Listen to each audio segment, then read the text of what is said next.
When my son called me a divorced loser and laughed as I drove off in my old truck, I said nothing. 2 weeks later, I bought the company that laid him off and took the seat he never saw coming. By the time he stood up in that boardroom, it was too late. Arrogance must be corrected, and silence can be the sharpest blade. You won't believe what I did next. Before we continue, please subscribe to the channel and let us know where you're listening in the comments. I still wake up at 5:30. No alarm needed. Just my body remembering the decades I spent rising before the sun, tying up my boots and heading out to the garage. I haven't touched a wrench in 5 years now, not since I sold the business, but the rhythm stayed. Habit, or maybe something deeper. When you've lived a life of labor, silence becomes the first thing you trust. My name's Daniel, and I'm 69 years old, divorced, retired, still living in the same modest house just outside of Millersville, tucked between the hills and a long-forgotten road that barely shows up on GPS. It's quiet here, and most days I prefer it that way. I make my coffee the way I always have, black, strong, no nonsense. I drink it out on the porch, sitting on the same creaky wooden chair I built back when my son was still in middle school.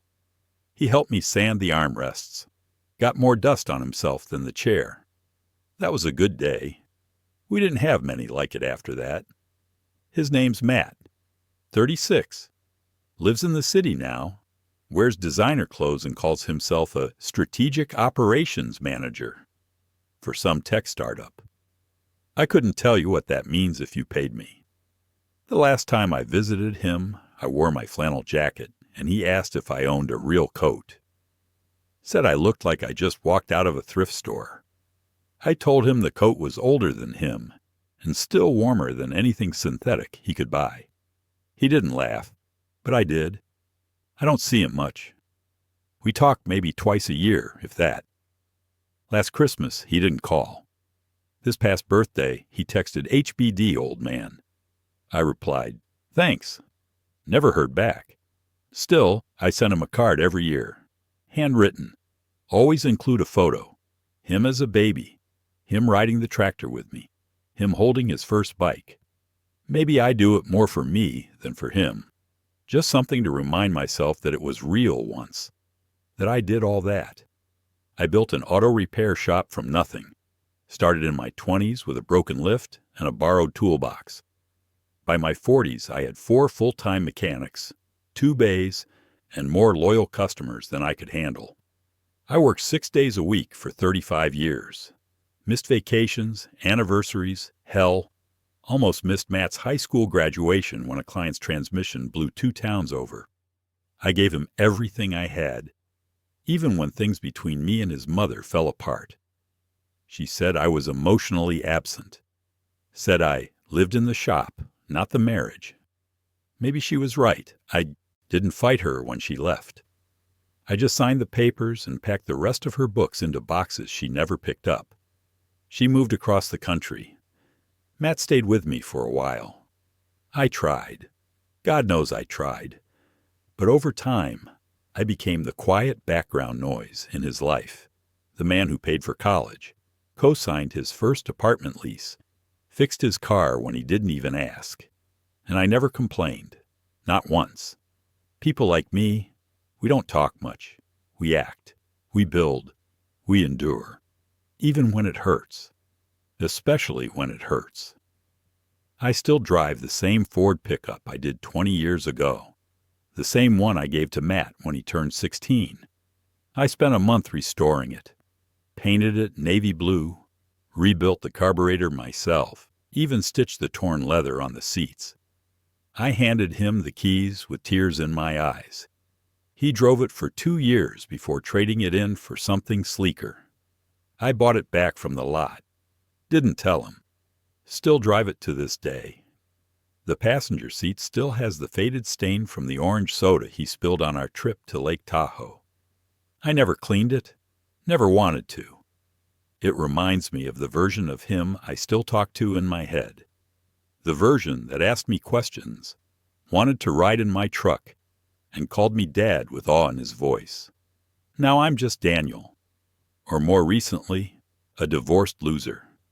He said it, plain as day, right to my face. But that comes later.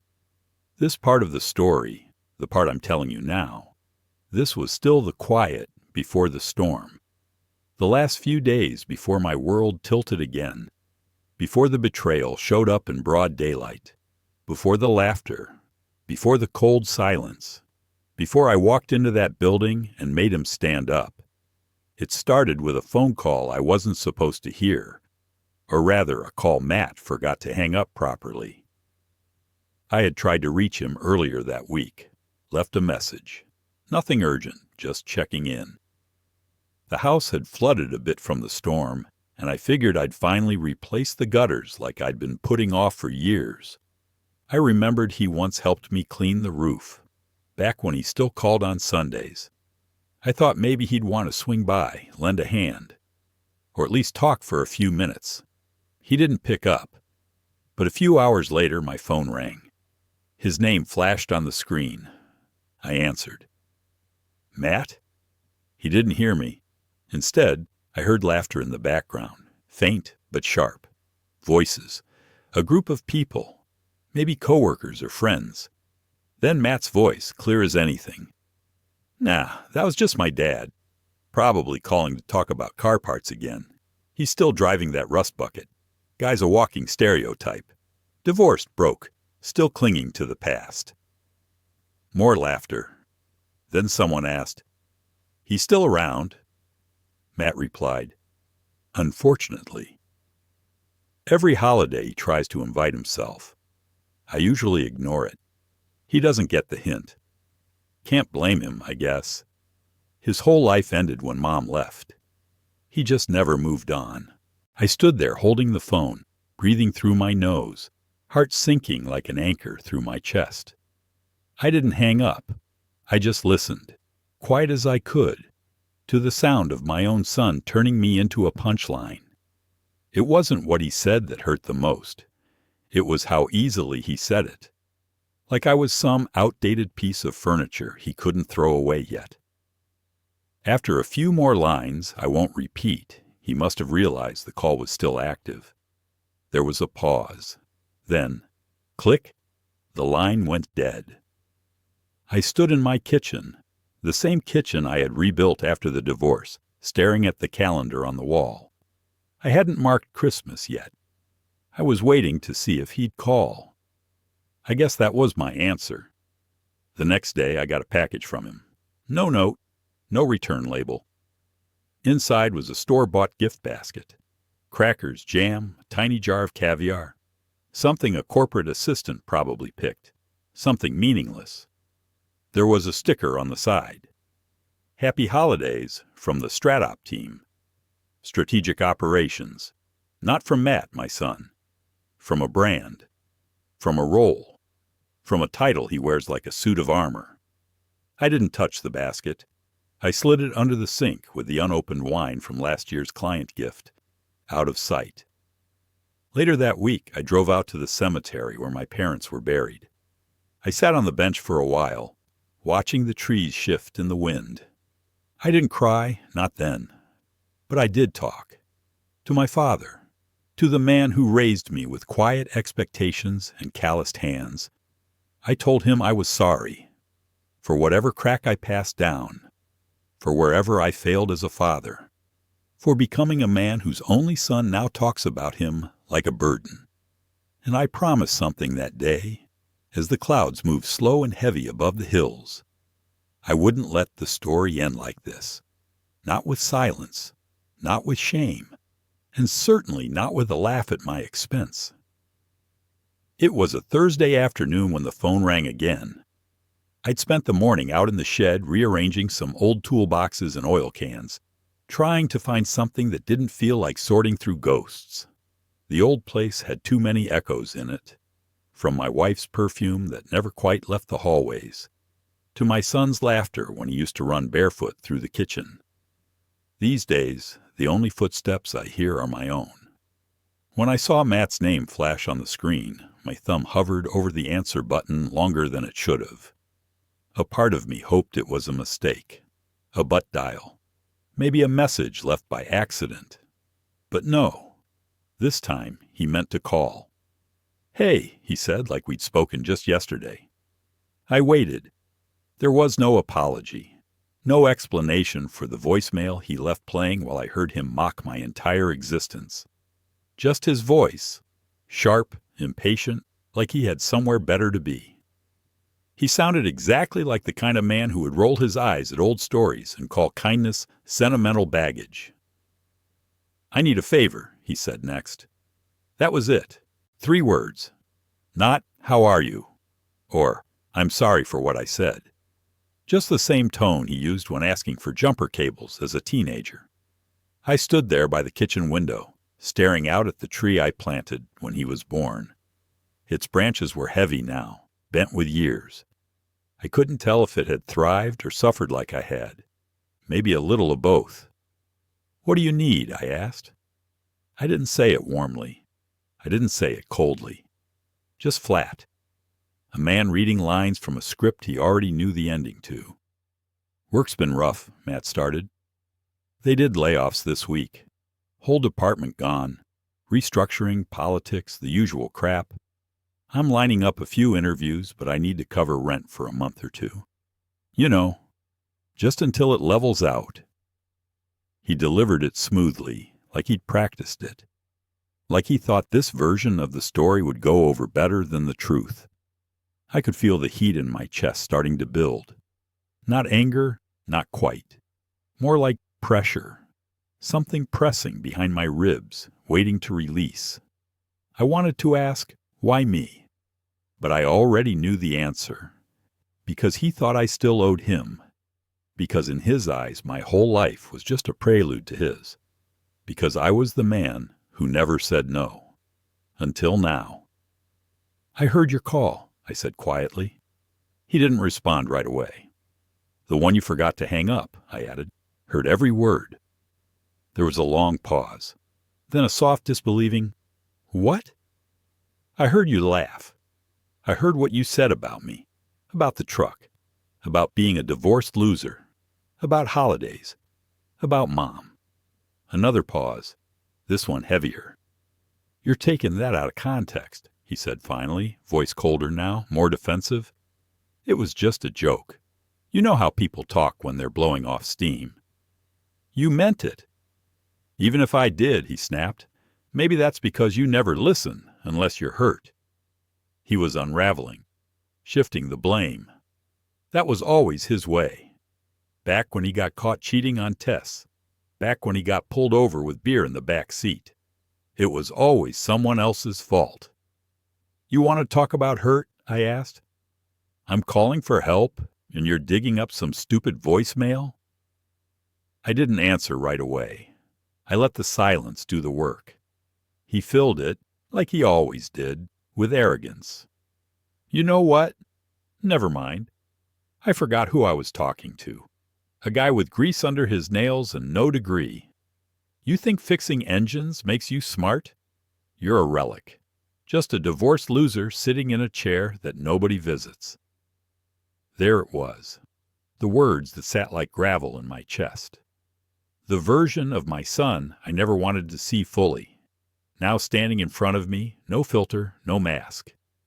He hung up after that. No goodbye, no breath left between us. Just that final insult, dangling like a cracked bell still ringing after the rope's been cut. I sat down in my father's old chair, the same one I kept, by the window all these years. Outside, the truck was parked in its usual spot, the same one I had given him at 16, only for him to leave behind like a toy he outgrew. I stared at it for a while, and I thought about all the things I'd swallowed over the years. The apologies I never got. The birthdays missed. The way he always needed me, but never wanted me. And I smiled. Not because I was happy, because I finally understood what had to be done. The kind of man he thought I was, that man was gone now. And the man he was about to meet, he was just getting started. That night the house didn't creak. No wind rattled the window panes. No owls called out from the pine trees beyond the shed. Even the old refrigerator, which usually buzzed and hummed like it had thoughts of its own, stayed silent. It was as if the house itself knew something had shifted. I sat in my father's old chair long after the sun went down, staring into the dark, like it owed me answers. I hadn't turned on a light. The only thing glowing was the orange ember at the end of my cigarette, a habit I kicked years ago but kept one box in the freezer, just in case. That night it felt justified, deserved even. I wasn't angry. That's the part most people wouldn't understand. I wasn't yelling. I didn't punch the walls. I didn't call him back.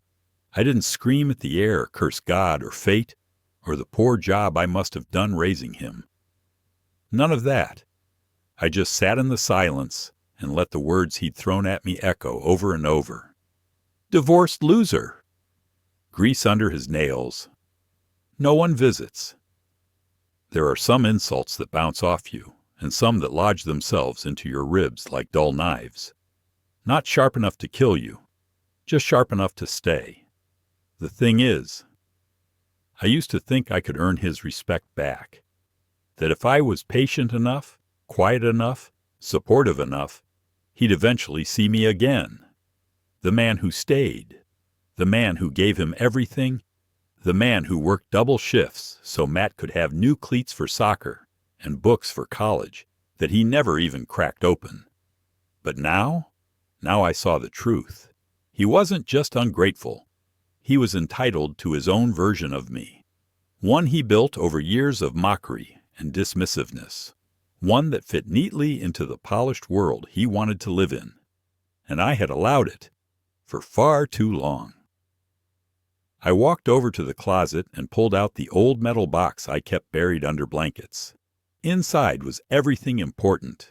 The deed to the house, savings account paperwork, insurance forms, a letter from the VA, and a picture. The last one we ever took as a family before Mary left. Matt was 13. He had braces and wore that hideous hoodie he never took off. I was standing behind him, hands on his shoulders, proud as any father could be. Mary smiled, but you could already see the distance in her eyes, like she was posing for a life she'd already decided to walk away from. I stared at that photo for a long while, not out of grief. I think that part of me had been buried a long time ago, but it made me remember who I was before the silence, before everyone walked away and left me to grow old in a chair by a dusty window. I used to be a builder of engines, of homes, of trust. I could be that again, just not for them, not anymore. I slid the box back under the blankets and poured myself a glass of bourbon, the expensive kind I'd been saving for some special occasion that never came. I took it out onto the porch and sat beneath the stars. The air was sharp, cold, but not unpleasant. Across the yard, the truck sat exactly where I'd left it, still, waiting. Funny how machines are more loyal than people. I thought about the business, the old garage, the way I used to come home covered in sweat and grease, but full of purpose. I built something back then, something real. Maybe I could build again, but this time not for Matt. For me. For the man I used to be, before they made me feel small. Before I let guilt and shame convince me that silence was the same thing as peace. The next morning, I was up before the sun, already dressed. I brewed a pot of coffee, black as ever, and stared out the window as the first light broke over the hills. A quiet kind of resolve had settled in my chest. The kind that doesn't speak, doesn't announce itself. It just begins. I didn't know the full plan yet, not at that moment, but I knew this. I would no longer be a background character in my own story. Matt had taken enough.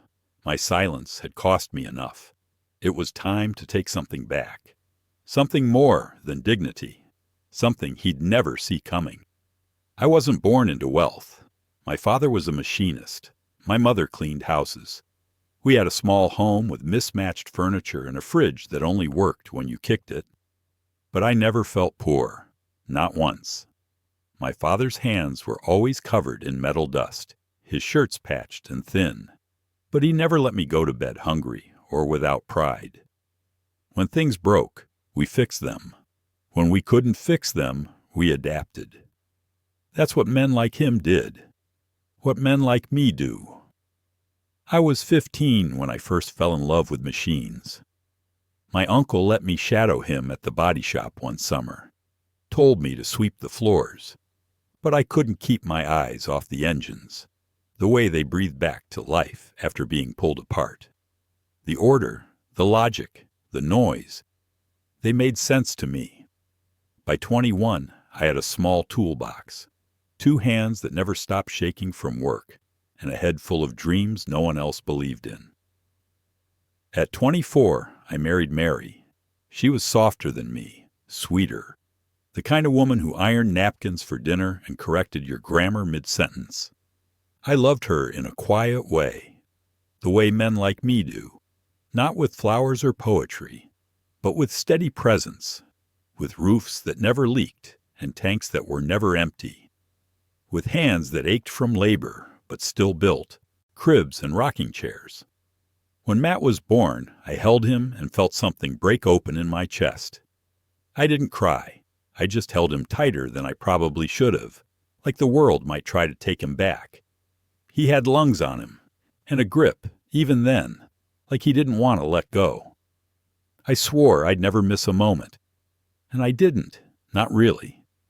I worked long hours, sure, but I was always home to tuck him in. I fixed every toy he broke, carved him a wooden sword he used to carry to bed, took him to baseball games even when I could barely keep my eyes open.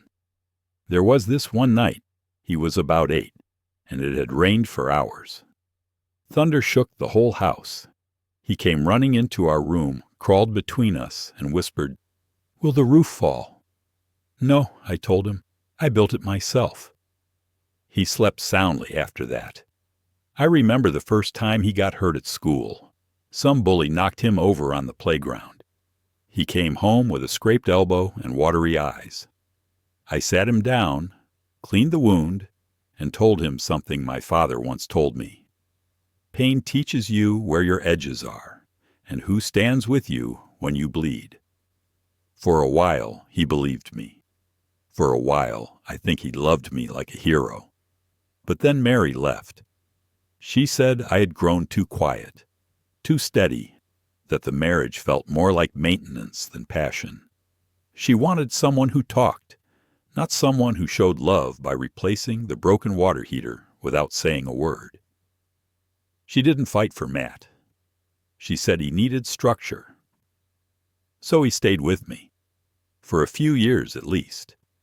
He changed during high school, started calling me old-fashioned, rolled his eyes when I told him to leave his phone at the table, said I didn't understand his world. Still, I paid for everything. First car, college tuition, rent when his job in marketing didn't cover it. I never asked for anything back, except respect. And even that, it seems, was too much. The last time I gave him something from the heart was the truck, his 16th birthday. I had been working late for weeks, extra jobs just to afford the upgrades. I sanded the body, repainted the chassis, rewired the dash myself. New tires, new seats, even put in a sound system, though I hated the noise. The day I handed him the keys, he hugged me tighter than he ever had, told me I was the best dad in the world. He drove it for 2 years before trading it in for a leased sports car with a Bluetooth dash. I bought it back from the dealership the next day, paid full price. They didn't understand why, but I did. It wasn't just a truck. It was every hour I'd spent building a life, every promise I made to that boy when he was too young to know what sacrifice looked like. Now I look at that truck like an altar, a place where my love still lives, even if he doesn't see it anymore. He may think I'm just an old man in a rusted Ford, but he doesn't know what these hands are still capable Of 2 days after that last call, I got a text message. No greeting, no apology, just, "Hey, I need a favor again. Can you co-sign a lease? Just short term. I'll handle everything else." Promise. I stared at it for a long time. No please. No acknowledgement of what he'd said to me. No mention of the truck, or the voicemail, or the last 35 years of my life. Just another request, like I was a vending machine with no receipt tray. I didn't reply. Instead, I left the phone on the table and went outside to the workshop. The air had a bite to it that morning, the kind that settles in your joints and reminds you you're not 20 anymore. I didn't care. I grabbed a rag, wiped the dust off the front of the truck, and opened the hood like I was opening a memory. Sometimes machines give you more honesty than people ever do. Later that night, I did something I hadn't done in years. I went into town and bought myself a decent dinner: steak, baked potato, and a piece of lemon pie. Sat in the corner booth of a place Matt used to love as a kid. I used to bring him there after baseball games. He always asked for extra whipped cream. He used to sit across from me with grass stains on his knees and ketchup on his chin, smiling like we had all the time in the world. I sat in that booth now, alone, older, quieter, and wondered if he even remembered those nights. Probably not. When I got home, I checked my phone. Still no follow-up from him. No, "Did you get my message?" Just silence. But the silence was about to break. The next morning, my phone pinged again. This time it wasn't from Matt. It was a forwarded message from my neighbor's son, a young man who still brings his car over to my place when something rattles. Good kid. He works downtown, near the leasing office for one of those high-end buildings where people drink iced coffee that costs more than a full breakfast. He'd overheard something. Apparently, Matt had gone into the leasing office and told them he'd secured a cosigner. Gave them my name. Claimed I had more money than I knew what to do with. Bragged that I was too old to say no. They ran a preliminary background check. My name was already tied to a credit profile they'd flagged for inquiry. Without asking me, without confirming, without even warning me, he'd used my name. Again. I sat down hard in the kitchen chair, the air in my lungs going flat. I thought of my credit, clean, guarded, protected. I hadn't missed a payment in 20 years, never took out a loan I couldn't pay back. Paid off the house, kept a simple retirement plan, lived small so no one could say I owed them anything. And now, he was using me like a discarded password, something he could enter into a system to unlock the next phase of his own life. I didn't call him. I didn't yell or demand an explanation. Instead, I called the leasing office myself. The woman on the line was polite, too polite. Said she was sorry for the confusion and grateful for my call. She told me they'd put the file on hold and requested identity verification from all parties. I told her I wouldn't be co-signing anything. Not now, not ever. Then I asked one last thing. Did he laugh when he said it? She hesitated. Excuse me? When he used my name, did he laugh? There was a beat of silence before she answered. Actually, yes. He said, and I quote, "Don't worry. He won't even notice. The guy doesn't check his mail." My hands clenched around the phone.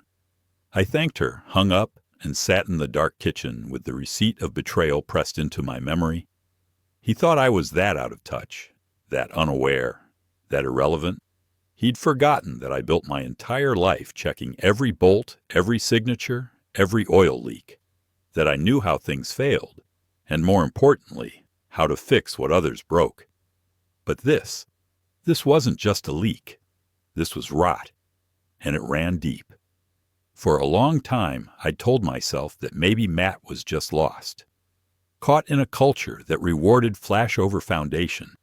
Maybe he just needed time. Maybe I had failed him. But the truth was simpler. He thought I was disposable. He thought I was used. And that was the last mistake he'd ever make with my name. Certainly. Here is your next full section. The next morning, I woke before dawn. Not out of habit this time, but purpose. There was no tension in my body, no panic in my chest. Just a strange, settled kind of stillness. Like a man who spent too long listening, finally hearing his own thoughts again. I sat at the kitchen table, flipped open a legal pad, and wrote one sentence at the top. No more giving pieces of myself to people who only know how to take. It wasn't revenge that stirred in me. Not exactly. I wasn't plotting something out of spite. No, this was something colder, older. A clarity that comes after you've been pushed one too many times and realize you're not waiting anymore. Not for an apology, not for respect, not for them to wake up and remember what you did for them. They didn't forget. They just stopped caring. But I remembered everything. That morning, I did what I used to do when something needed fixing. I went into the garage. I didn't touch tools. I didn't lift the hood of the truck. I opened the locked drawer in my old workbench, the one I hadn't opened since retirement. Inside was a small leather folder where I kept old contacts, accountants, attorneys, realtors, and clients who had turned into friends over the years. I flipped through them slowly until I found a business card I hadn't touched in a decade. Tommy Henderson, Henderson Equity Group. Tommy used to bring his Corvette into my shop every other month like it was a newborn baby. Nervous, full of questions. Young guy, but ambitious. We'd talk more than we worked.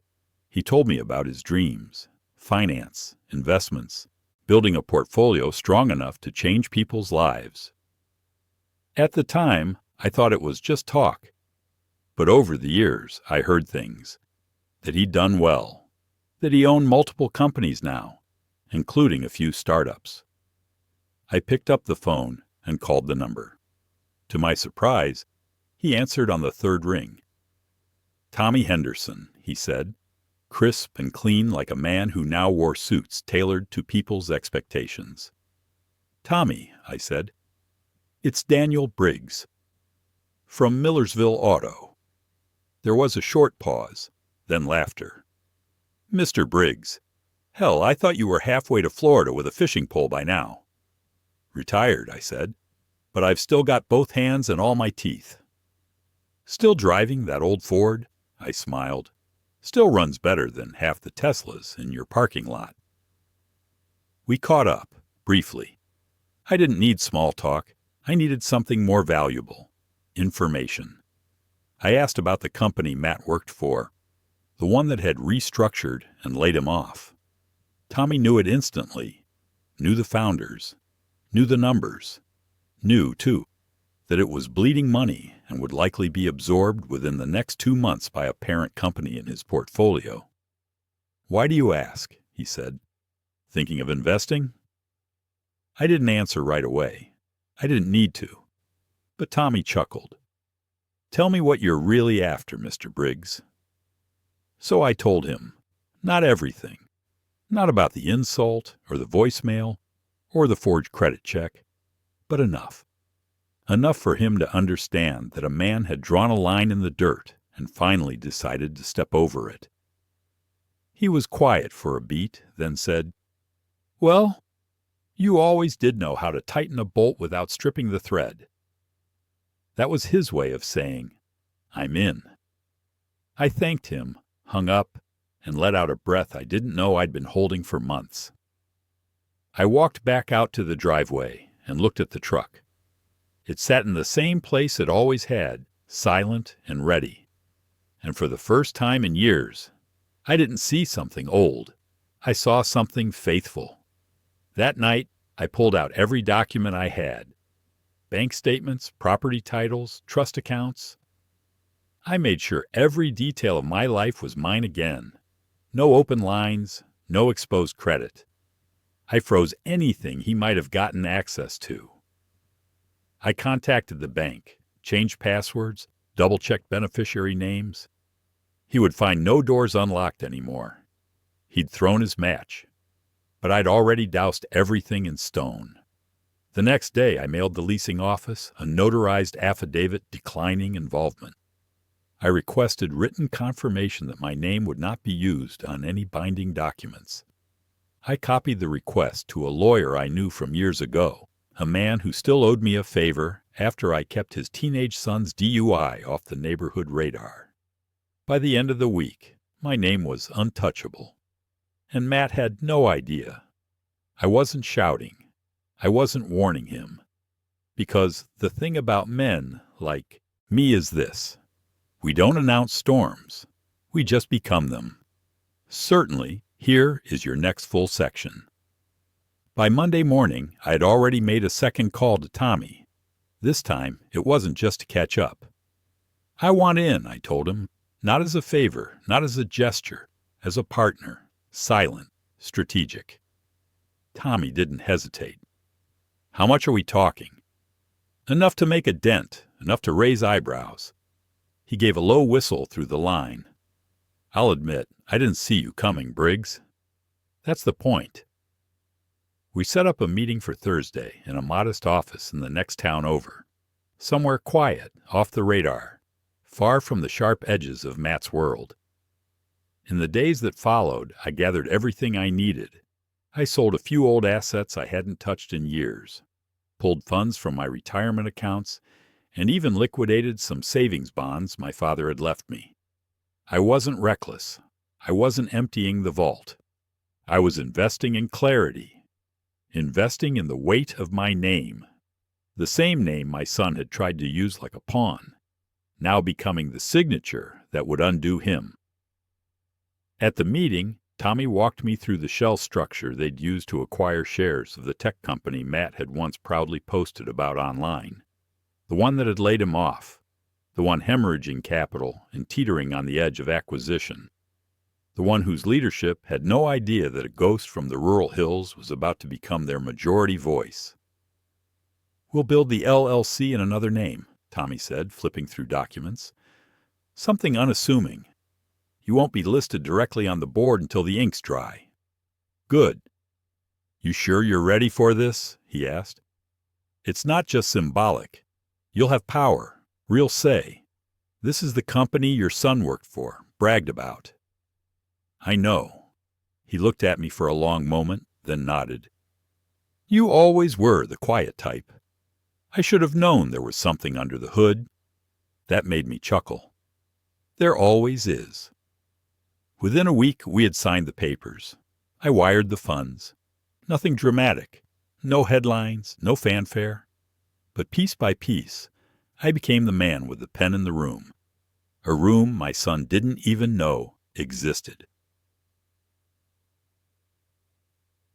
Back home, I returned to my routines like nothing had changed. I drank coffee on the porch, watched the wind roll over the hills, waved to my neighbors' grandkids as they biked by. But something had changed. Inside me, something had clicked into place. A lever I didn't know I still had the strength to pull.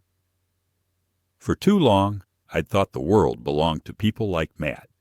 Fast-talking, good-smelling men in blazers who forgot who paid for their first haircut. I thought my time had passed, that my silence meant I'd faded into the background. But silence isn't absence. Silence is strategy. And my son? He never saw it coming. I followed the updates on the company's transition, quietly. Tommy fed me details, internal disarray, executive turnover, PR headaches, the kind of chaos that breeds opportunity. We're going to need someone to sit in on a few transition meetings, Tommy said one morning. Me? You? I hesitated. Not because I was afraid, but because I realized the moment was coming. The moment I'd walk into his world not as a father begging for scraps of affection, but as the man holding the deed to everything he thought made him powerful. I'll be there. You sure you're ready to see him? I've been ready since the day he forgot who raised him. Tommy was quiet after that. Then he said something I hadn't expected. You're not doing this to humiliate him, are you? I paused. No. He waited. I'm doing this so he'll finally understand what I built with my hands. So he'll see that I was never the weak man he told his friends I was. So when he looks at the future, he sees my shadow standing behind it. Tommy exhaled. Then let's get to work. I didn't tell anyone in town, not my neighbor, not the boys at the diner. I just kept showing up for breakfast, tipping the waitress, and driving home in my old Ford like nothing had shifted beneath the surface. But the truth was, I had already walked into the building, not through the front door, but through the foundation. By the time Matt would hear my name again, I'd already be sitting at the head of the table. Certainly, here is your next full section. The thing about revenge, real revenge, is that it doesn't need fireworks. It's not loud. It doesn't come with shouting or slammed doors. It comes in layers, in paperwork, in signatures and silence, in the way a man walks into a room where no one expected him and sits down like he's always belonged there. And I was preparing for exactly that. By the second week of December, the acquisition process was in motion.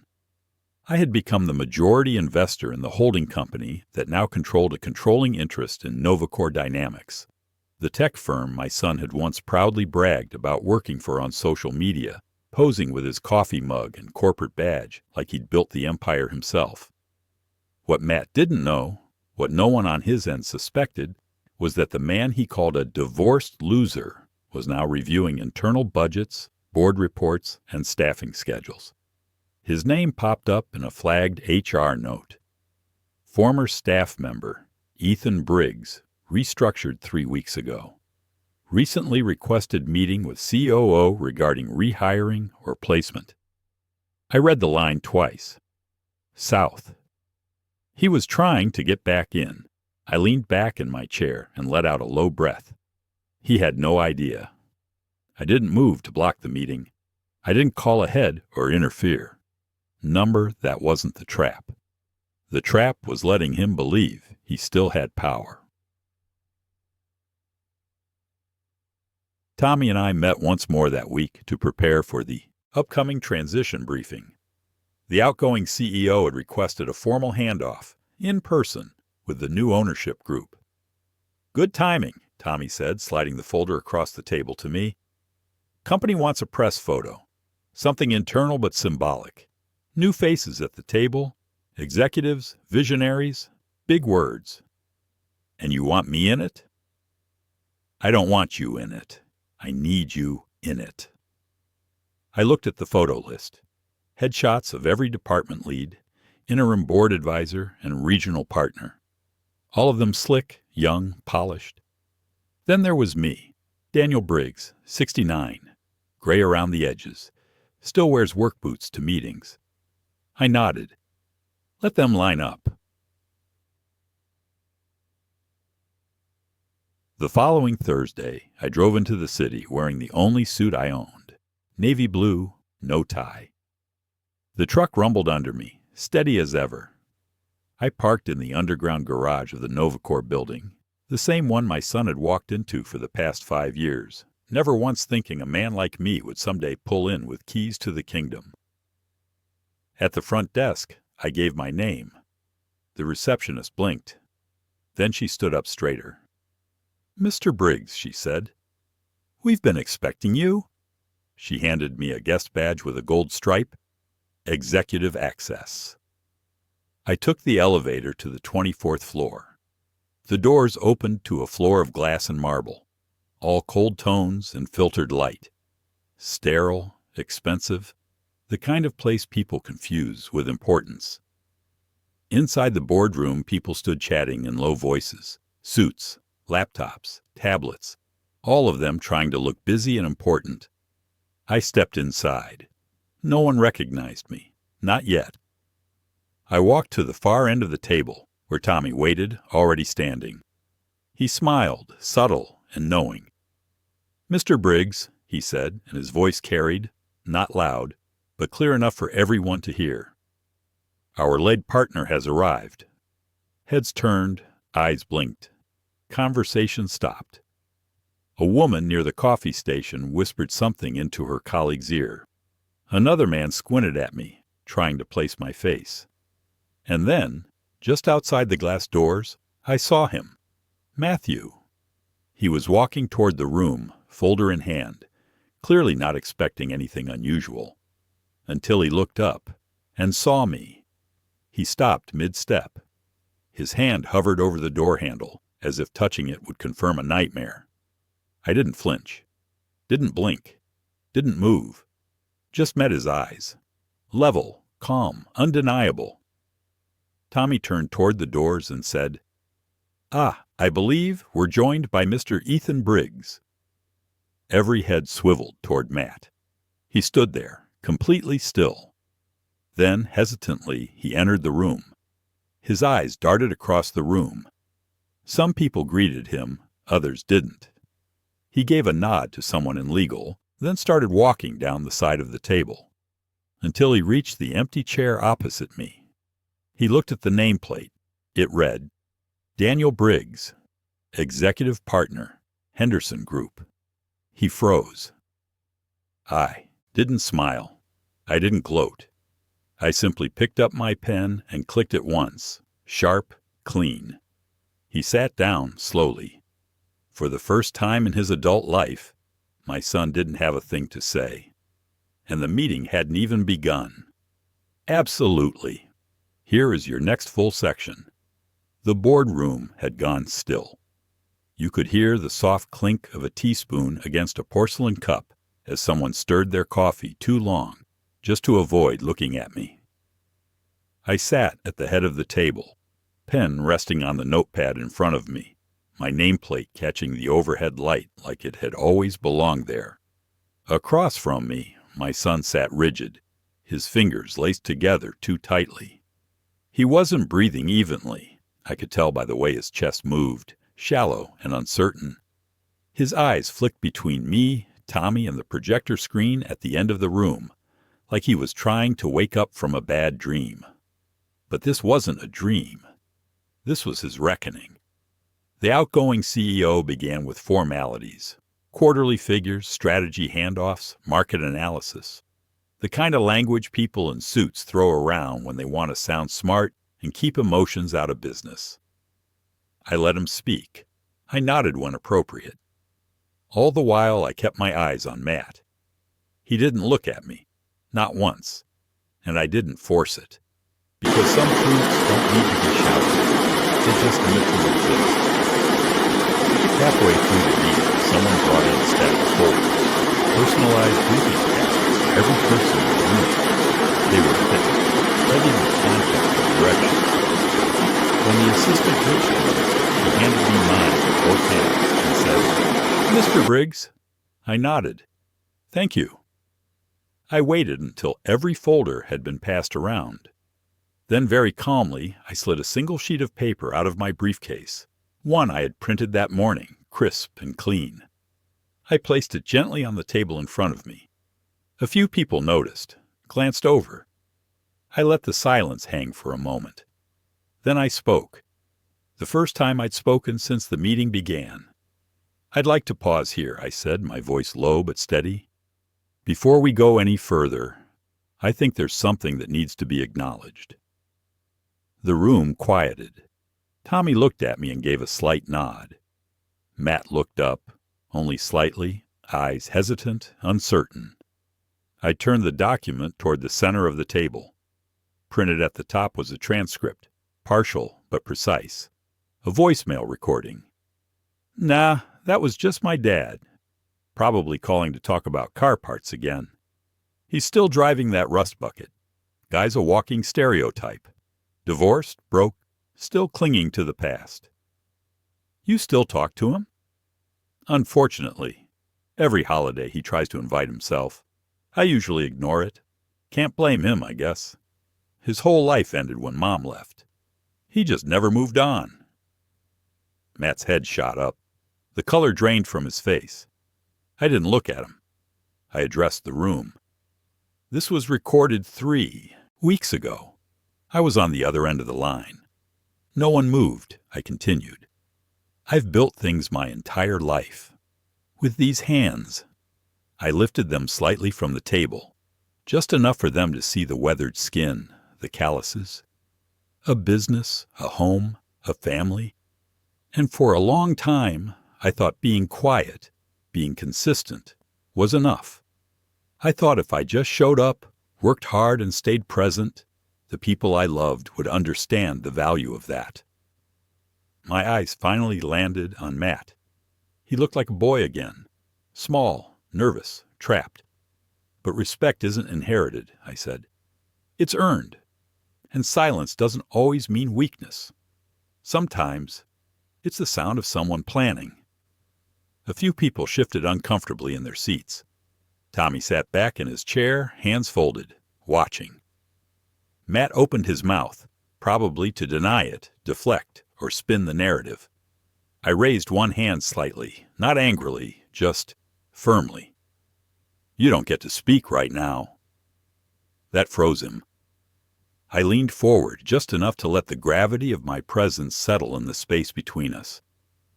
You thought I was just a divorced old man with a truck and some fading memories. Someone you could joke about, use, discard.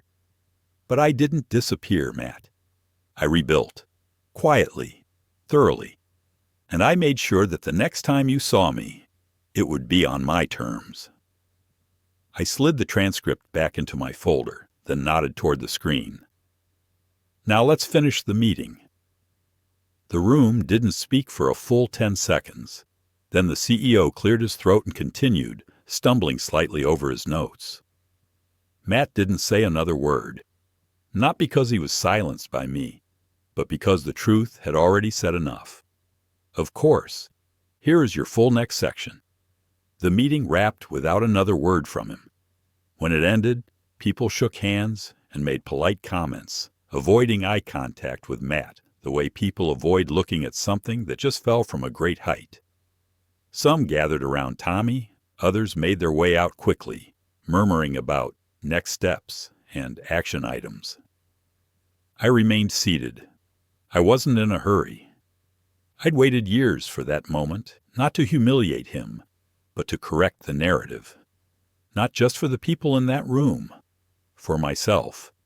For every night I sat wondering if I had failed as a father, as a man, as something less than enough. Matt stood slowly, holding his folder like it weighed 100 pounds. He didn't look at me right away. His face was pale, eyes flickering like someone trying to rewrite the past in real time. I gathered my things, calm, measured. As I walked toward the elevator, I heard it. Dad. I paused. Didn't turn. He stepped forward, voice low. I didn't know you were part of this. This wasn't how I wanted to see you again. I turned just enough for him to see my face. Not angry, not smug, just resolved. This isn't about how you saw me, I said. It's about how you never looked. His lips parted like he wanted to say more. Apologize, maybe. Rewind something that couldn't be unwound. But there are things you don't get to come back from. I was going to call, he added quickly. To explain. You already did, I said. His brow furrowed. I took out the printed voicemail transcript from my briefcase, folded now, worn at the edges. You called me that day. You told me everything I needed to know. He reached for it. I didn't hand it to him. I'm not doing this out of revenge, Matt, I said quietly. I'm doing it because you needed to be reminded who I am. You forgot. Or maybe you never knew. His face changed. Not anger, not embarrassment. Fear. The fear of seeing a man stand taller than the lies you built about him. I don't want to lose you, he muttered. You're still my dad. I nodded. And you're still my son. Then I stepped into the elevator. I just don't know if that's enough anymore. The doors closed between us, and with them, 30 years of unspoken sacrifice and undeserved forgiveness. I didn't answer his text that night. The first one came just after 6 p.m. "Can we talk?" I didn't mean any of that then. It was a joke. You know how I talk when I'm nervous. And then later, "Please just don't shut me out." I turned off the phone and went to bed early. Slept better than I had in years. The next morning, I woke to 9 missed messages and a voicemail I didn't listen to. I knew what it would say. I'd heard it all before, just never with the script flipped. For decades, I was the one reaching out, waiting, holding space for someone who saw me as disposable. Now he knew what silence felt like. And it wasn't cruel. It was earned. Later that week, I took a walk through the small cemetery near town. The place where I buried my mother, my father, and eventually, when she passed last year, even Mary. We hadn't spoken in nearly a decade, but I still arranged her burial. Quietly, respectfully. I visited her stone now, hands in my coat pockets, boots crunching on old gravel. "She'd be proud of you," a voice behind me said. It was Tommy standing with 2 coffees in hand. I took one with a nod. "She'd have hated the confrontation part," I replied, sipping. "But the quiet part, the planning, that was her style." We stood there a long time. No rush, no need to speak further. The dead don't ask for explanations. They just ask for peace. When I got home, the house was warm. Sunlight streamed in through the kitchen window just right. I took my old photo albums down from the shelf, the ones with Matt's childhood birthday parties, old cars, toolboxes, family barbecues. I flipped through them page by page, not with regret, with clarity. You can love someone and still draw the line. You can build a life and still rebuild yourself when they try to tear it down. Matt could send 1,000 messages. He could cry, beg, promise change. But some lessons aren't taught with words. They're taught with silence. Certainly. Here is your full next section. There's something sacred about stillness. Not the kind that comes from giving up. Not the hollow quiet of a man who's been beaten down. But the kind that arrives when you've said everything that needed to be said without raising your voice once. That's the quiet I live in now. A quiet I earned. It's been 3 weeks since that meeting. Matt hasn't called again. After the last flurry of messages, there was silence. No more voicemails, no follow-up apology. Just the digital distance that sits heavy between 2 people when they both know something's broken in a way that won't snap back into place. I didn't chase him. Didn't check to see if he'd posted something online. Didn't reach out to clear the air.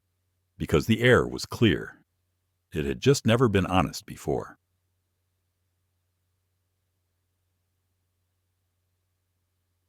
Most days I go about my routine the way I always have. I wake early. I make strong black coffee and drink it on the porch. I read the paper, the real one, not a screen. Sometimes I still catch myself checking the mail with a small twinge of hope that a letter from Matt might be waiting. Handwritten, folded with care. No return address needed. But that hope doesn't hurt anymore. It just exists. Like a song you've learned to hum without expecting the words to come back. I did, however, receive a letter last week. Not from Matt. From the NovaCore board. A formal thank you. Polite, rehearsed language about transition, impact, leadership. Tucked inside was a check. A generous one. Payout from the merger now finalized. Stock sold at a premium. I folded it in half, slid it into a drawer, and haven't touched it since. I didn't do this for money. I did it because my name mattered. Because what I built mattered. Because the story of a quiet, divorced man in an old Ford wasn't supposed to end with shame or silence. It was supposed to end with dignity. And I reclaimed that on my own terms. I drove into town this morning, stopped by the old diner. The waitress, Fran, smiled when she saw me. "Coffee?" she asked. "Always." She poured it without asking how I'd been. That's what I like about her, about small towns in general. People here know when to leave you alone and when to let you feel like you're still part of something. As I stirred in the sugar, I looked out the window. A father and son were crossing the street, holding hands. The boy had red sneakers too big for his feet, flopping like they belonged to someone else. He pointed excitedly at something, a balloon or a bird, and the father laughed. I remembered that feeling, that weight of a small hand in yours. I remembered Matt at that age, the way he used to believe I could fix anything.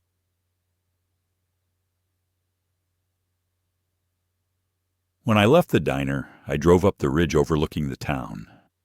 Parked near the old overlook, the same spot where I used to take Matt when he had nightmares and couldn't sleep. We'd sit there in the truck, eating drive-through fries, and watch the headlights weave through the hills like tiny comets. He used to say, "They look like stars, Dad, like we're flying."